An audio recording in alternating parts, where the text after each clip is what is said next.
প্রত্যেকদিন একটু নতুন রকমের ব্রেকফাস্ট বানাতে বা খেতে আমার ভীষণই ভালো লাগে। আর আসলে এসব আগে আমার কোনো ইচ্ছা হতো না, যা পারতাম তাই খেতাম। এখন মেয়ের বায়নাতে আমাকে নিত্যদিন নতুন নতুন কিছু বানাতে হয় মাথা খাটিয়ে। তো সবই আমার ইউটিউব দেখে শেখা, তাও আমি একটু তার মধ্যেও কিছু অ্যাড করে নতুন করে বানানোর চেষ্টা করি।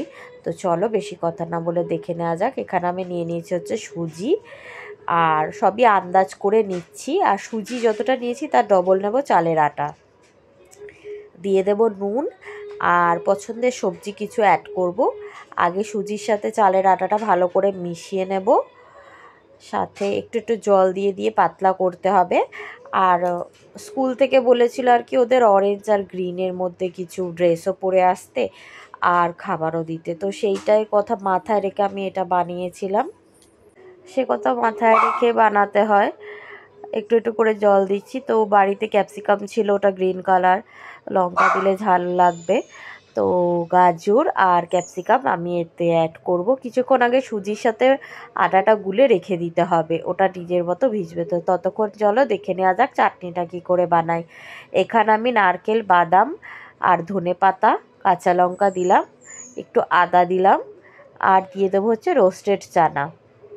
বা সব কিছুকে ব্লেন্ড করে নিলে আমার এই চাটনি রেডি। এবার এটার মধ্যে তড়কা লাগাবো, মানে ফোড়ন দেব হচ্ছে কারি পাতা, শুকনো লঙ্কা আর সর্ষে ফোড়ন দিতে হবে। আর নুনটা স্বাদ মতো দিতে হবে, বেশি নুন হয়ে গেলে ভালো লাগবে না। তো দেখো এখানে কারি পাতা ফোড়ন দিয়ে দিচ্ছি, আর সামান্য নুন দিয়ে এটা ঘেটে নেবো। কারণ কিছু খাবারের সাথে না, চিল্লা বলো বা পাতলা এরম যেগুলো গোলা রুটি টাইপের হয়, তার সাথে চাটনি, গুড় এগুলোই ভালো লাগে। তো আমি দেখো গিয়ে এটা চিমনিটা ছাড়াতে ভুলে গেছি। এই ফোড়নটা দিলে না ভীষণ নাক টাক মুখ ফুক জ্বালা করে, শুকনো লঙ্কার ফোড়ন তো তাই। তা ভালো করে এটা ঘেটে গুলে নিতে হবে, দিলে আমার চাটনি রেডি। 5 মিনিটে চাটনি রেডি হয়ে যায়, যদি চাটনি বানানোর ইনগ্রিডিয়েন্টসগুলো রেডি থাকে। তো এই চাটনি রেডি হয়ে গেছে। এবার চলো সবজিগুলো দেখিয়ে দিই। এখানে আমি ক্যাপসিকাম কুচি নিয়েছি গ্রেট করা গাজর আর একটু ধনেপাতা। এবার এটা এর মধ্যে দিয়ে দেব। তো তার আগে একটু জায়গাটা পরিষ্কার করে নিই। এক হাতে ক্যামেরা ধরে আছি আর এক হাতে আমি কাজটা করছি।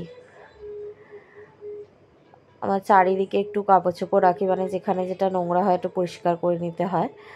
তোমাদের খারাপ লাগলে কিছু মনে করো না।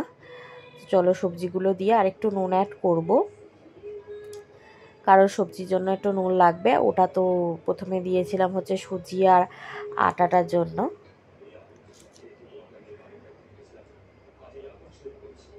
তো এটা ঘেটে নিতে হবে। এবারে তাওয়াতে একটু তেল ব্রাশ করে নিতে হবে। তোমাদের ব্রাশ থাকলে মানে অয়েল ব্রাশ দিয়েও করতে পারো, তো আমি এটা বেগুন দিয়ে করেছিলাম। এবারে এটা ভালো করে ছড়িয়ে দিতে হবে, পাতলা গুলতে হবে, আবার খুব পাতলা জলের মতনও না। আর মিডিয়াম টু লো ফ্লেমে এটা বানাতে হবে, যাতে করে হাই ফ্লেমে দিলে এটা তাড়াতাড়ি ধরে যাবে, পাতলা জিনিস তো। আর সবজি ওটা পুরোটা যেহেতু চালের, ওটা একটু ভাপে হবে, তাই একটু ঢাকা দিয়ে দিলাম। ঢাকা দিয়ে দিলে ওটা দেখো সেদ্ধ হয়ে মতো হয়ে এসছে। মানে এটা তো একদমই অয়েল ফ্রি, আমার মেয়ে অয়েলি খাবার একদম খায় না। আর এটা ডায়েটেও তোমরা খেতে পারো, আমরা সবাই এটা খেয়েছিলাম, শুধু মেয়ের জন্য না। তো খেতে খুব ভালো হয়েছিল এই চিল্লাটা, তোমরা অবশ্য করেই ট্রাই করো। যাদের বাচ্চা সবজি খেতে ভালোবাসে না তারাও খাবে। এরকম গ্রেট করে নিলে সবজিগুলো মুখেও পড়বে না অতটা, মানে খাওয়া হয়ে যাবে। আর তার সাথে আমি সার্ভ করছি চাটনি। তো ভিডিওটা যদি ভালো লাগে আর এরকম রেসিপি পেতে আমার লেডিবং কিচেনটাকে সাবস্ক্রাইব করার অনুরোধ রইল। আজকের মতো টাটা বাই।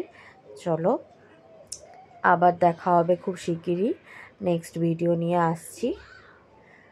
আর সবাইকে বলে দিই আমি মনীষা, আমার চ্যানেলের নাম লেডিবং কিচেন রেখেছি। আগে বিউটিফুল ব্যাঙ্গালোর ছিল, এখন নামটা আমি চেঞ্জ করে লেডিবং